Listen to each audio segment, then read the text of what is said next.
सीधा आपको ले चलते हैं। प्रधानमंत्री नरेंद्र मोदी संबोधित कर रहे हैं, क्या कह रहे हैं, ये सुनवाते हैं आपको। जो भी हुआ हो, अगर आपको इसको रिकॉर्ड कर दें, लिख दें सारा, और सेंट्रली जो व्यवस्था करते हैं कोई एक वेबसाइट तैयार करें, सब अपनी अपनी भाषा में लिखें, जिसको जो भी सुविधा हो, कि उन्होंने किस प्रकार से इस काम को किया, कैसे देखा, क्या कमियां नजर आई, कोई समस्या आई तो कैसे रास्ता खोला। अगर ये आपका अनुभव रिकॉर्ड हो जाएगा तो वो एक भविष्य के कार्यों के लिए उसमें से एक अच्छी गाइडलाइंस तैयार हो सकती है और वो एक इंस्टीट्यूशन का काम कर सकती है, जो चीजों को आगे करने के लिए, जो इसके भी जिम्मे जब भी काम आएगा वो उसका उपयोग करेगा।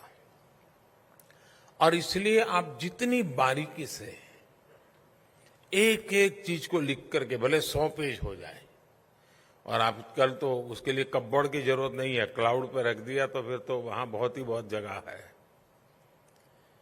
लेकिन इन चीजों का बहुत उपयोग है।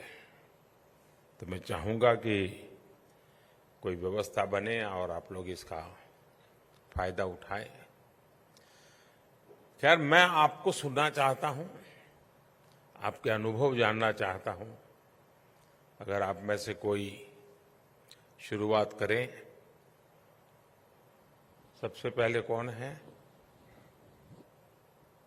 जी।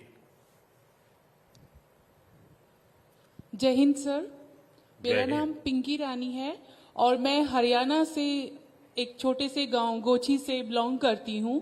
सर, मैं फिलहाल दिल्ली पुलिस में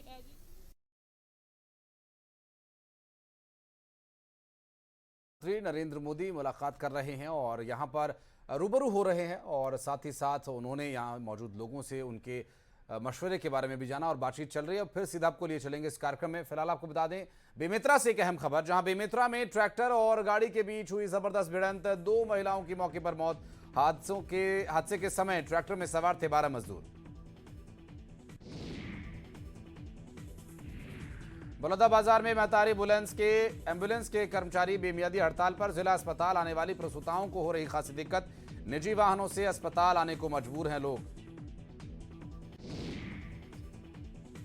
गैंगरेप मामले पर बीजेपी प्रवक्ता रंजना साहू ने कसा तंज, कहा छत्तीसगढ़ में लगातार अपराध बढ़ रहे हैं और मुख्यमंत्री मौन हैं। प्रियंका गांधी कहती थीं कि लड़की हूं, लड़ सकती हूं।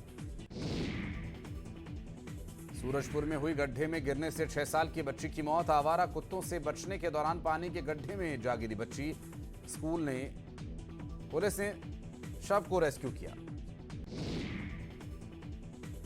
सूरजपुर से हाथियों के सड़क पार करने का वीडियो हुआ वायरल। सड़क पर पहुंचा 4 हाथियों का दल। राहगीर ने हाथियों का बनाया वीडियो। वन विभाग कर रहा है जांच। रायपुर गैंगरेप पर पूर्व मंत्री राजेश मूणत ने लिखा, राजधानी में अब बेटियां सुरक्षित नहीं, कभी चाकूबाजी तो कभी लूट। इन वारदातों से प्रदेश हुआ अशांत। बिलासपुर में डेंगू के मरीजों का बढ़ रहा आंकड़ा। बीते 7 दिन में मिले 9 नए मरीज। जिले में 69 हुई मरीजों की संख्या। मलेरिया के मरीजों की संख्या भी पहुंची 52 के पार। बांद्रा पहुंची बीजेपी की परिवर्तन यात्रा। कार्यकर्ताओं ने यात्रा का किया जोरदार स्वागत। नारायण चंदेल बोले, 2003 में भी हमने निकाली थी परिवर्तन यात्रा, तब भी बदली थी सरकार, फिर बदलेंगे सरकार। बलौदाबाजार में बारिश से जनजीवन प्रभावित। नदी नालों का लगातार बढ़ रहा जल स्तर। एक गांव से दूसरे गांव जाने में हो रही है मुश्किल। राजनांदगांव में चंद घंटों की बारिश ने मचाया कहर। अंडर ब्रिज हुआ बारिश से जलमग्न, घंटों जाम में फंसे रहे लोग। मुंगेली में लगातार हो रही बारिश के चलते मनियारी नदी का जलस्तर बढ़ा। नदी किनारे रहने वालों को सुरक्षित स्थानों पर पहुंचाया गया।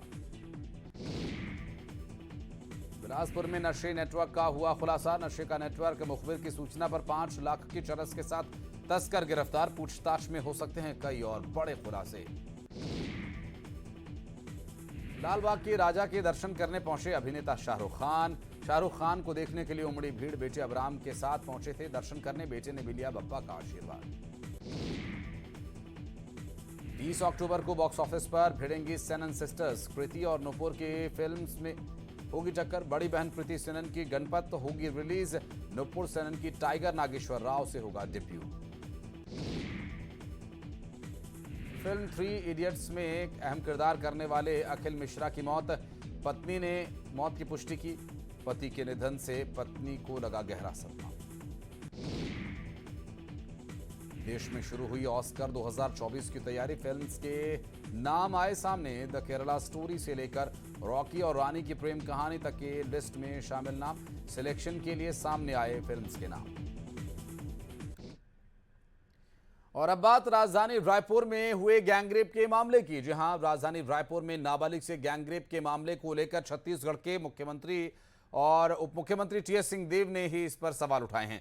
टीएस सिंहदेव ने कहा कि ऐसी जगहों पर जहां लॉ एंड ऑर्डर की एजेंसीज हैं, उस इमारत में किसी के साथ गैंगरेप होना उस इमारत में एक शर्मनाक बात है। उन्होंने कहा कि जहां पुलिस अधिकारियों के दफ्तर हैं, वहां पर ऐसी वारदात सुरक्षा एजेंसीज पर सवाल खड़े करती हैं। साथ ही उन्होंने कहा कि ऐसी वारदात पर कड़ी कार्रवाई होनी चाहिए और ऐसी कड़ी कार्रवाई हो जिससे घिनौना अपराध करने वाले सोचें, उनके मन में खौफ पैदा हो।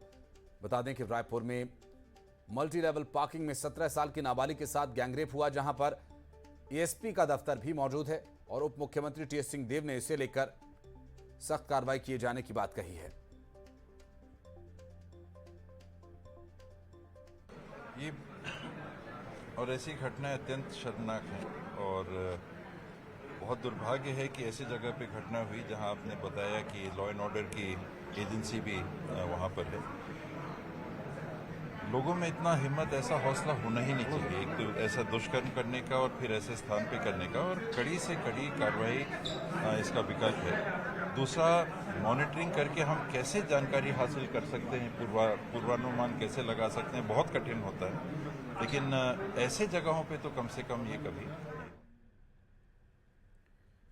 और उधर राजधानी रायपुर में गैंगरेप को लेकर अखिल भारतीय विद्यार्थी परिषद के कार्यकर्ताओं ने रायपुर में जमकर प्रदर्शन किया और गृह मंत्री ताम्रध्वज साहू का पुतला फूंका और गैंगरेप के दोषियों को कड़ी से कड़ी सजा दिए जाने की मांग की। इस दौरान अखिल भारतीय विद्यार्थी परिषद के कार्यकर्ताओं और पुलिस के बीच झूमा झटकी भी देखने को मिली।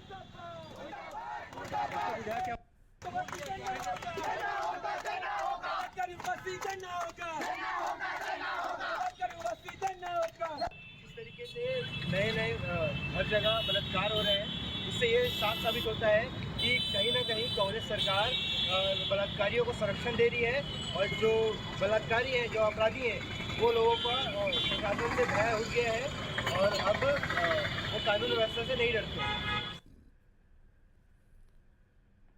छत्तीसगढ़ में नेता प्रतिपक्ष नारायण चंदेल के बेटे पलाश चंदेल को बिलासपुर हाईकोर्ट से बड़ी राहत मिली है। हाईकोर्ट ने पलाश पर लगे आरोपों को खारिज कर दिया। साथ ही उन पर लगे SC/ST एक्ट और तमाम अन्य आरोपों को खारिज कर दिया गया है। जांच रिपोर्ट पढ़ने के बाद हाईकोर्ट ने माना कि पलाश चंदेल पर कोई अपराध नहीं बनता। जस्टिस राकेश मोहन पांडे ने इस फैसले को सुनाया और गौरतलब यह है कि पलाश चंदेल पर आदिवासी महिला ने दुष्कर्म का आरोप लगाया था और इस पूरे मामले में 23 अगस्त को सुनवाई पूरी हो गई थी और कोर्ट ने इस पूरे मामले में फैसला सुना दिया है और पलाश के लिए एक बड़ी राहत। पलाश चंदेल, जिन पर की गई गंभीर आरोप थे और अब रेप और SC/ST एक्ट के तहत जो आरोप लगे थे, कोर्ट के द्वारा उन आरोपों को पूरी तरह से खारिज कर दिया गया है। पलाश के लिए एक बड़ी राहत। पलाश चंदेल को बिलासपुर हाईकोर्ट से ये बड़ी राहत मिली है।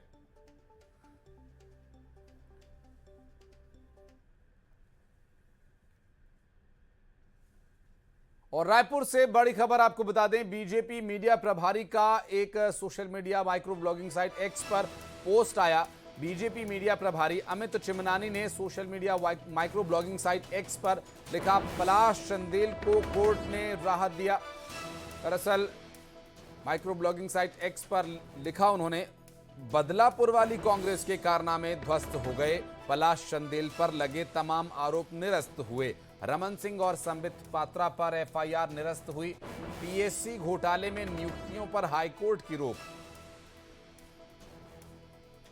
अमित चिमनानी ने इस पर प्रतिक्रिया देते हुए, दरअसल माइक्रो ब्लॉगिंग साइट पर उन्होंने प्रतिक्रिया देते हुए ये लिखा है और इस पोस्ट को उन्होंने अमित शाह ओम माथुर को भी टैग किया है, जो कि इस वक्त रणनीति तय कर रहे हैं आगामी चुनावों की। लगातार अमित शाह के भी दौरे हो रहे हैं और ओम माथुर प्रभारी हैं प्रदेश के। तो बदलापुर वाली कांग्रेस की चाल नाकामयाब हुई, ऐसा उनका कहना है। रमन सिंह और समित पात्रा पर एफआईआर भी निरस्त हो गई है। आज रुक्मणी देवी की प्राचीन प्रतिमा को अपने मूल स्थान दमोह के कुंडलपुर धाम स्थित मंदिर में स्थापित किया गया। दमोह से शुरू हुई भव्य शोभा यात्रा का इसी के साथ समापन भी हो गया और शोभा यात्रा में केंद्रीय मंत्री प्रहलाद सिंह पटेल और स्थानीय जनप्रतिनिधियों समेत बड़ी संख्या में श्रद्धालु शामिल हुए। मां रुक्मणी देवी की प्रतिमा की स्थापना का यहां पर कार्यक्रम था और दमोह के कुंडलपुर धाम में मां रुक्मणी देवी की मूर्ति की स्थापना 21 साल बाद की जा रही है और रुक्मणी देवी की प्रतिमा को स्थापित किया गया और इस कार्यक्रम में हिस्सा लेने के लिए केंद्रीय मंत्री प्रहलाद पटेल भी पहुंचे। दमोह के ऐतिहासिक कुंडलपुर धाम में आज वो दिन आखिर आ ही गया है जिसका करीब 2 दशक से जो धर्म प्रेमी जनता थी, जो भक्तगण थे, वो इंतजार कर रहे थे। आज राधा अष्टमी के शुभ दिन आप देख सकते हैं कि जो रुक्मणी देवी की प्रतिमा करीब 20 साल पहले इसी स्थान से तस्करों के द्वारा चुरा ली गई थी, अब वो एक बार पुनः अपने स्थान पर विराजमान होने, अपने मूल स्थान पर स्थापित होने के लिए पहुंच गई है और बड़ी संख्या में भक्त यहां पर पहुंचे हुए हैं। राजस्थान से ये मूर्ति पुलिस ने बरामद की थी और फिर उसके बाद म्यूजियम में कुछ समय तक ये मूर्ति रखी गई और आज भव्य शोभा यात्रा के साथ पुनः कुंडलपुर स्थित रुक्मणी देवी के मंदिर में मूर्ति की स्थापना का कार्यक्रम जो है वो किया जा रहा है। पूरे विधि विधान के साथ ये पूरा कार्यक्रम जो है वो यहाँ पर आयोजित हो रहा है और बड़ी संख्या में जो भक्त हैं देश प्रदेश से इस ऐतिहासिक क्षण के गवाह बनने यहाँ पर पहुंचे हैं। केंद्रीय मंत्री प्रहलाद सिंह पटेल जो दमोह से सांसद भी हैं, उन्होंने इसके लिए विशेष प्रयास किए थे और यहाँ की जो जनता है वो लगातार मांग कर रही थी कि जल्द से जल्द मूर्ति की स्थापना होनी चाहिए। आप चारों तरफ देख सकते हैं कि बड़ी संख्या में जो क्षेत्रवासी हैं वो यहाँ पर पहुंचे हुए हैं। जो महिलाएं हैं वो यहाँ पर शोभा यात्रा के दौरान कलश रखकर यहाँ पर आई थी और गजब का उत्साह का माहौल, वातावरण जो है वो यहाँ पर निश्चित तौर पर देखने को मिल रहा है। वीडियो जर्नलिस्ट मनीष सिंगर के साथ न्यूज़ 18 के लिए भोपाल से वासु चौधरी। तो 2 दशक के बाद मां रुक्मणी लौट कर आई हैं, ऐसे में स्थानीय लोगों में और भक्तों में काफी उत्साह देखा जा रहा है। एक छोटे से ब्रेक के लिए रुक रहे, खबरों का सिलसिला आगे भी जारी है।